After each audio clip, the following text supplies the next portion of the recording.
오늘 하나님께서 우리에게 주시는 말씀은 전도서 3장 8절부터 11절의 말씀입니다. 다 함께 봉독하시겠습니다. 사랑할 때가 있고 미워할 때가 있으며 전쟁할 때가 있고 평화할 때가 있느니라. 일하는 자가 그의 수고로 말미암아 무슨 이익이 있으랴. 하나님이 인생들에게 노고를 주사 애쓰게 하신 것을 내가 보았노라. 하나님이 모든 것을 지으시되 때를 따라 아름답게 하셨고 또 사람들에게는 영혼을 사모하는 마음을 주셨느니라. 그러나 하나님이 하시는 일의 시종을 사람으로 측량할 수 없게 하셨도다. 아멘. 오늘 말씀의 제목은 전쟁입니다. 따라하시겠습니다. 전쟁. 이 17세기의 철학자 토마스 홉스라고 하는 사람은요, 국가가 있기 전에 개인과 개인 사이에 끊임없이 전쟁이 있어 왔다, 그렇게 이야기를 합니다. 더구나 국가가 있기 전에 계속해서 사람들이 고통을 당하는데, 국가가 있기 전 사람들은 지금보다 훨씬 더 험악하고 가난하고 잔혹하고 인생이 짧았다, 그렇게 이야기하였다라는 것입니다. 맞는 이야기죠. 어려움을 당하고 고통을 당하는 그 상황에 살았던 사람들, 다시 말하면 국가의 보호를 받지 못할 때는 동물의 세계처럼 강한 자가 약한 자의 재산과 토지, 그 모든 것을 다 약탈해가고 빼앗아갈 수밖에 없다라는 거예요. 그래서 약한 자는 늘 강한 자에게 모든 것을 빼앗기며, 강한 자는 약한 자들의 모든 것을 다 빼앗고 그렇게 살아갔다라는 거예요. 그래서 약한 자들은 늘 마음이 불안한 거예요. 강한 자에게 빼앗길까봐, 또 강한 자에게 약탈당할까봐 늘 고통 가운데, 어려움 가운데 살 수밖에 없었다라는 것입니다. 그래서 개인들이 모여서 이제 군집 생활을 하게 된 거예요.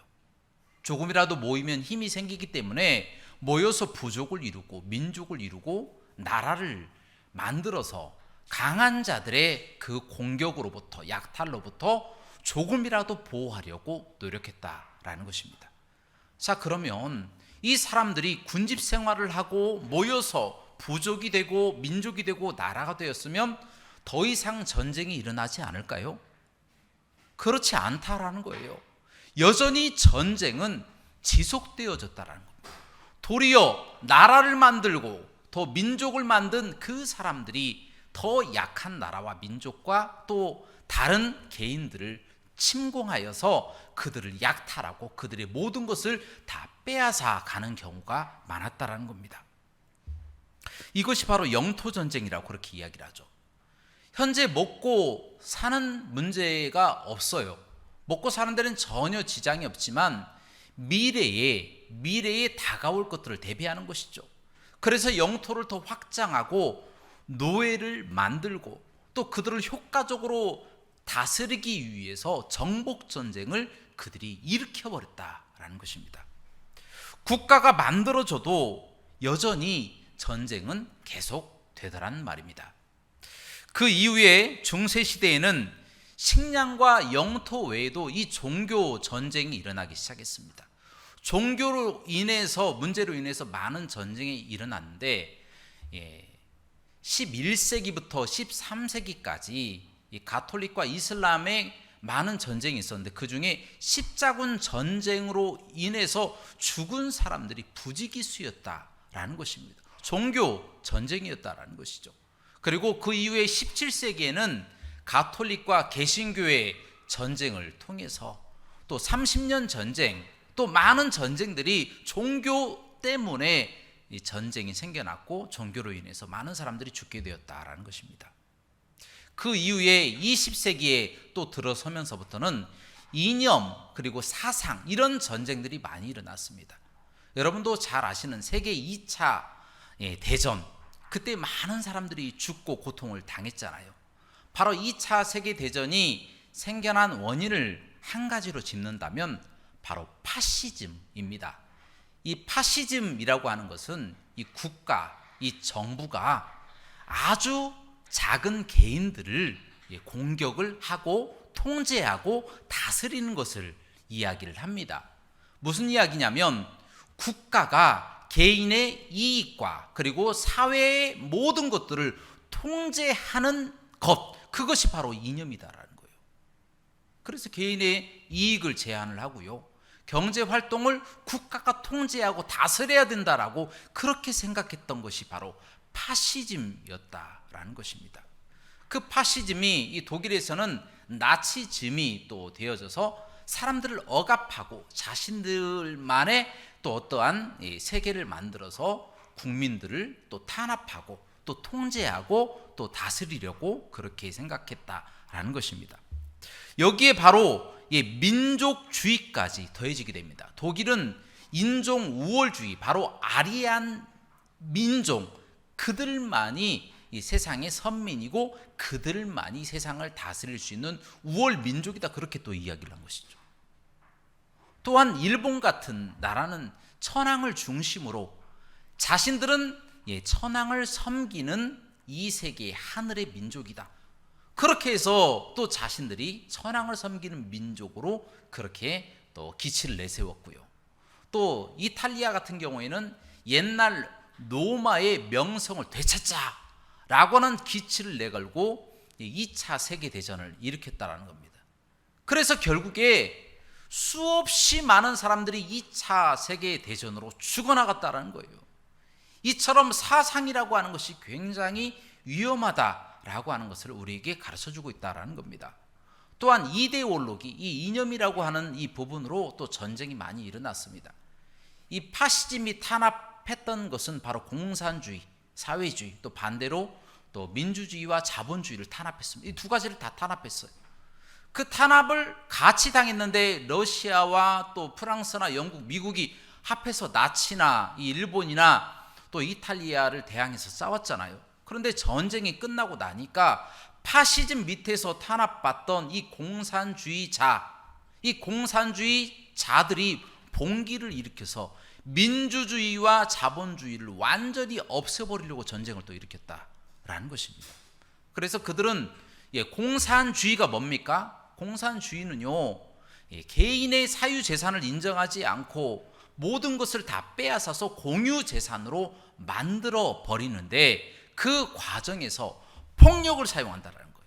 폭력을 사용해서 빈부의 격차를 힘으로 없애버리겠다. 그것이 바로 공산주의다라는 겁니다. 그와 같은 공산주의 이념으로 그들이 전쟁을 일으켜서 중국과 러시아뿐만 아니라 전 세계에 많은 전쟁을 일으켜서 많은 자본주의와 민주주의를 무너뜨리고 사람들을 죽였는데 그 수가 7천만 명이 또 넘는다라는 것입니다. 우리 한국의 6.25 전쟁도 마찬가지예요. 6.25 전쟁도 바로 공산주의자들이 일으킨 전쟁이다라는 겁니다. 그 전쟁으로 인해서 300만 명 가까이의 사람들이 목숨을 잃게 되었다는 것입니다. 이처럼 인류의 역사는 이 전쟁의 역사다라고 말해도 과언이 아닐 정도로 전쟁과 굉장히 밀접하게 연결되어 있다는 겁니다. 그렇다면 인류는 왜 이렇게 전쟁을 좋아하는 것일까요? 인류는 왜 전쟁을 할 수밖에 없는 것일까요? 그것은 바로 인류는요, 탐욕과 죄악이 그 속에 가득하기 때문이다라는 겁니다. 탐욕과 죄악, 바로 지적인 탐욕, 육적인 탐욕, 이 죄악으로 인해서 그들 스스로 범죄한다라는 거예요. 그래서 다른 사람의 것들을 빼앗으려고 하고 다른 민족과 다른 부족과 다른 나라의 것들을 빼앗으려고 정복하려고 또 진격하고 전쟁을 일으키게 되어진다라는 겁니다. 그래서 인간은 본래 그러면 이렇게 타락한 족속으로 만들어져 있느냐? 탐욕적인, 그리고 죄악적인, 그리고 잔혹하고 또 험한 그런 상태로 우리 사람들이 그렇게 만들어졌느냐? 그렇게 사람들이 묻기 시작합니다. 그런데요, 이 사람들을 창조하신 분이 누굽니까? 하나님이시지 않습니까? 그래서 하나님이 이렇게 창조하셨느냐라고 하나님에게까지 이 문제가 소급해서 올라가게 되어졌다는 거예요. 그래서 전도서 3장 8절부터 10절까지의 말씀을 보면 하나님이 사람을 창조하시는 것, 전쟁에 대해서 어떠한 생각을 갖고 있는지에 대해서 우리가 조금 알 수 있습니다. 자, 이 부분을 한번 다 함께 봉독하도록 하겠습니다. 전도서 3장 8절부터 10절입니다. 시작. 사랑할 때가 있고 미워할 때가 있으며 전쟁할 때가 있고 평화할 때가 있느니라. 일하는 자가 그의 수고로 말미암아 무슨 이익이 있으랴. 하나님이 인생들에게 노고를 주사 애쓰게 하신 것을 내가 보았노라. 아멘. 이 말씀에도 나와 있잖아요. 전쟁의 때도 하나님이 창조하셨고 사람에게 수고하게 하셨다라고 말씀하시고 계시잖아요. 그러면 전쟁의 때도 하나님이 만드셨고 사람도 수고하게 하셨으면 하나님이 전쟁의 요인이 아닌가, 그렇게 우리가 착각할 수도 있습니다. 그래서 우리가 하나님의 말씀을 여러 군데를 잘 봐야 돼요. 한 군데만 보면 하나님이 전쟁의 요인처럼 우리가 착각해버릴 수도 있다는 거예요. 그래서 우리가 창세기 6장 5절부터 6절까지의 말씀을 다 함께 봉독하도록 하겠습니다. 시작. 여호와께서 사람의 죄악이 세상에 가득함과 그의 마음으로 생각하는 모든 계획이 항상 악할 뿐임을 보시고 땅 위에 사람 지으셨음을 한탄하사 마음에 근심하시고. 아멘. 하나님은 사람을 자신의 형상대로 선하게 창조하셨습니다. 그러나 사람이 스스로 탐욕하고 교만하고 죄악됨으로 스스로 타락하여 전쟁을 일으켰다라는 거예요. 지적인 탐욕, 육체적인 탐욕으로 다른 사람의 것을 빼앗기 위해서 전쟁을 일으켰다라는 것입니다. 하나님이 그렇게 만드신 것이 아닙니다. 인간이 스스로 타락해버렸다는 겁니다. 그래서 인간은 탐욕적이고 죄악적이기 때문에 그 자체로는 천국에 들어갈 수가 없어요. 용서가 없는 겁니다. 지옥에 갈 수밖에 없는 커다란 죄인이다라는 거예요. 그런데 그 죄인을 위해서 예수 그리스도께서 십자가에 못 박혀서 돌아가셨기 때문에 하나님의 은혜로 우리가 지옥에 가지 않고 천국에 들어가게 하셨다라는 것입니다. 그런데 문제는 그럼에도 불구하고 여전히 우리의 육체가 있는 한 우리 속에는 탐욕과 죄악이 떠나지 아니함으로 인간 사회에서는 전쟁이 지속되어진다라는 것입니다. 그런데요, 단지 하나님은 무슨 일을 하시느냐? 인간은 전쟁을 일으키지만 하나님은 때를 따라 용인하기도 하신다라는 겁니다. 전쟁을 허락하신다. 하나님이 직접 전쟁을 일으키시지는 않지만 전쟁을 일으키려고 하는 인간의 탐욕과 죄악을 용인하실 때도 있다라는 겁니다. 그때가 언제입니까? 성경 말씀 보면 아수르의 왕, 이스라엘의 적군인 아수르의 왕을 가리켜서 나의 진노의 막대기다, 그렇게 말씀하신 경우가 있습니다. 그 뜻이 무엇이냐면 하나님께서는 타락한 이스라엘을 심판할 도구로 아수르를 자신의 막대기로 사용하셨다라는 것입니다. 그런데 여기서 우리가 주의해야 될 점은 하나님은 억지로 아수르의 왕을 끌어다가 전쟁을 일으키신 분이 아니시다라는 겁니다. 아수르의 왕은 세상 모든 나라들을 다 정복하기를 원했어요. 특히 이스라엘을 또 정복하기를 원했습니다. 단지 그 마음을 허락하셨을 뿐이다라는 거예요. 그래서 아수르 왕이 쳐들어와서 그들을 또 괴롭히고 또 징치하고 죽이고 그들을 포로로 잡아가는 이 모든 일들을 아수르 왕이 벌인 것입니다. 하나님은 단지 심판의 도구로 아수르의 왕을 진노의 막대기로 용인하셨을 뿐이다 라는 것입니다. 또 하나님께서는 때로는 이 세상의 지도자들을 사용하실 때가 있습니다. 예수님을 믿지도 않고 하나님을 섬기지도 않는데 세상의 지도자, 세상의 모든 세계를 다스리는 지도자들을 하나님의 도구로 사용하실 때가 있습니다. 그 부분이 바로 이사야서 또 44장 28절의 말씀입니다. 페르시아 왕 고레스를 가리켜서 나의 목자다 그 당시 이 페르시아가 어떤 나라입니까? 전 세계를 다 지배한 나라 아닙니까? 이 페르시아 왕 고레스를 가리켜서 나의 목자다, 그렇게 하나님께서 말씀하십니다. 그에게 기름을 부으라 라고 명령하실 정도로 이 고레스를 마음에 합한 자, 나의 목자라고 말씀하실 정도로 이 고레스를 사용하셨다는 겁니다. 결국 그 고레스를 통해서 70년 동안 포로 생활하던 이스라엘 백성들이 포로 생활에서 풀려서 예루살렘으로 다시 돌아와 다시 하나님의 성전을 건축하고 그곳에서 예배 드리게끔 만들어 놓은 왕이 바로 고레스 왕이었다라는 겁니다. 이처럼 하나님은요, 전쟁을 일부러 일으키시지는 않지만 때로는 전쟁을 용인하실 때가 있고요, 또 때로는 하나님의 백성이 아닌 이방의 지도자들일지라도 하나님의 자유를 위해서 사용하실 때가 있다라는 것입니다. 이처럼 하나님은요, 전지전능하시고 역사의 주관자가 되십니다. 그래서 이 세상의 모든 것을 다 주관하시고 모든 것을 인도하시고 모든 것을 다 다스리시지만 중요한 것은 이 사람이 일으키는 전쟁에 하나님이 직접 개입하셔서 끌어당겨서 전쟁을 일으키거나 그렇게 만들어 놓지는 않으신다라는 것입니다. 그들이 전쟁을 그들의 탐욕과 그들의 악의로 일으키려고 하면 하나님이 용인하실 때가 있다라는 거예요. 그것이 바로 심판하실 때다라는 거예요. 때로는 세상 지도자, 아무런 관계도 없는 세상 지도자도 하나님께서 들어서 또 사용하실 때, 또 어떻게 사용하십니까? 강제로 그를 또 끌어서 이 선한 일을 해라 이렇게 명령하시지 않아요. 고레스의 마음을 감동시키셨다라고 말씀하고 계십니다. 감동시키셔서 하나님의 일을 감당하게 하신다는 거예요.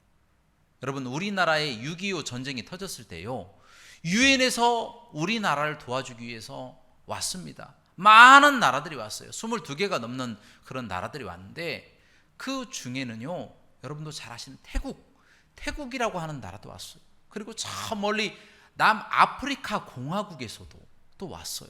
또 우리나라보다 훨씬 작은 이 룩셈부르크라고 하는 그런 나라에서도 또 파견을 보냈더라고요.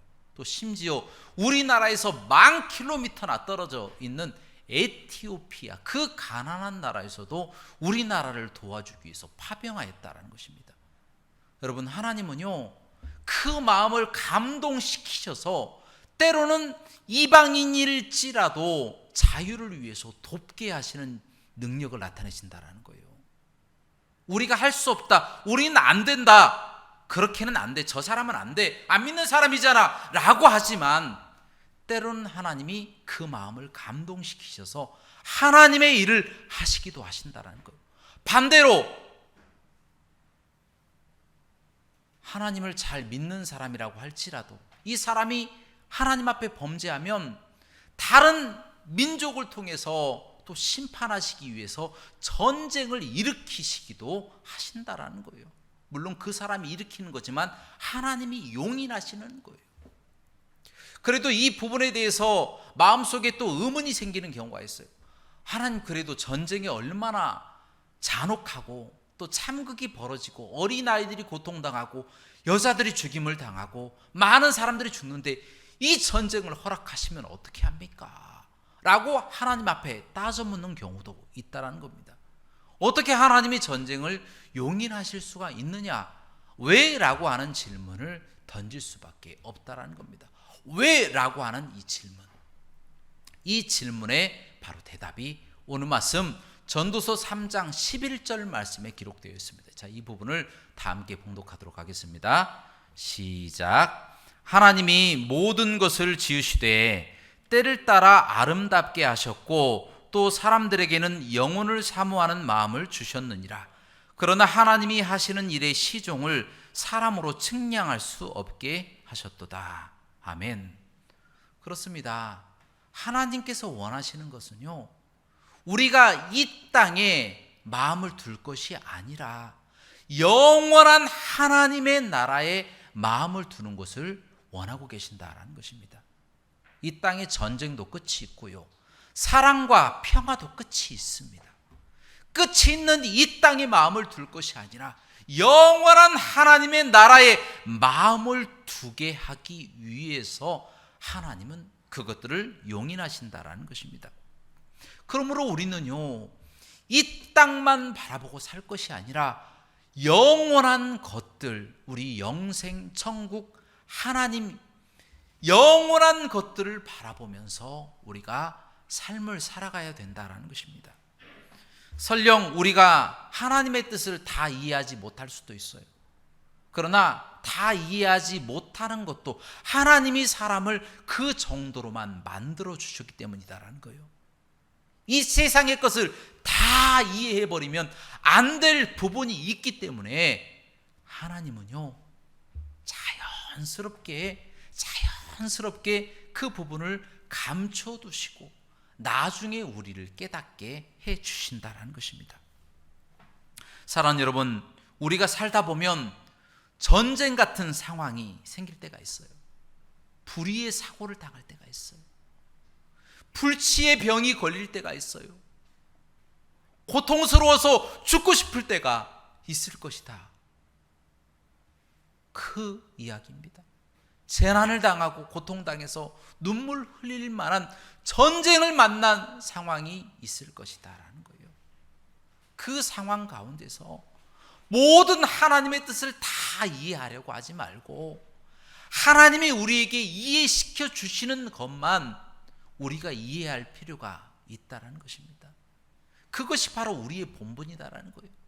하나님께서 우리에게 보여주시는 것, 이해시켜 주시는 것, 그것까지만 이해하고 모든 것은 하나님께 맡기고 결과를 맡기고 기도할 뿐이다라는 겁니다. 그러다 보면 자연스럽게 하나님께서 그와 같은 상황을 벗어나게 하시고 가장 좋은 길로 우리를 인도해 주신다는 것입니다. 왜 그렇습니까? 왜 그렇습니까? 사무엘상 17장 47절 말씀에 그 해답이 나와 있습니다. 우리 이 말씀을 다 함께 봉독하도록 하겠습니다. 시작. 또 여호와의 구원하심이 칼과 창에 있지 아니함을 이 무리에게 알게 하리라. 전쟁은 여호와께 속한 것인즉 그가 너희를 우리 손에 넘기시리라. 아멘. 여러분, 전쟁은 하나님의 손에 달려있는 줄로 믿습니다. 전쟁은 하나님께 달려있는 거예요. 전쟁의 승패는 하나님께 달려있어요.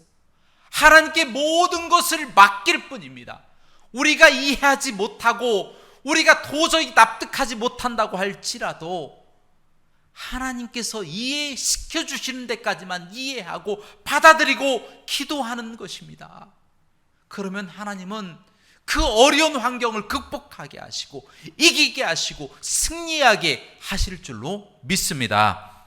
어떤 사람들은 전쟁 같은 그런 큰 일을 당할 때에 왜 나에게 이와 같은 고통을 주시는가? 하나님을 원망하고 이런 때 기도한다고 뭐가 되겠어? 라고 생각하시는 사람들도 있습니다. 그러나 전쟁의 승패는 하나님께 달려 있고요, 또 전쟁이 짧을지 길을지 그것도 모르는 겁니다. 그 질병과의 싸움, 그 여러 가지 어려운 전쟁 같은 그 상황을 이겨낼 수 있는 기간이 길지 짧을지 우리는 모르는 거예요. 누구만 아십니까? 하나님만 아시는 거예요. 그렇기 때문에 우리가 그 문제에 대해서 하나님께 모든 것을 맡기고 기도할 뿐입니다. 그러면 하나님이 전쟁 같은 상황에서 우리를 벗어날 수 있는 탈출구를 우리에게 보여주실 줄로 믿습니다. 그리고 해결해 주시고 가장 좋은 길로 인도하시고 우리에게 축복해 주신다라는 것입니다. 사랑하는 여러분, 그러므로 가장 좋은 길을 택하시기 바랍니다. 전쟁이 없는 것이 가장 좋은 길입니다. 전쟁 같은 상황이 없는 것이 가장 좋은 길입니다.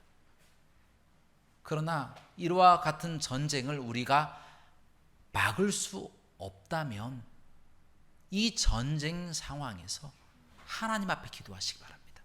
그러면 하나님께서 모든 어려운 문제를 해결해 주실 뿐만 아니라 그 가운데 가장 좋은 길로 우리를 인도하시고 헤쳐나갈 탈출구와 밝은 빛을 우리에게 인도해 주실 줄로 믿습니다.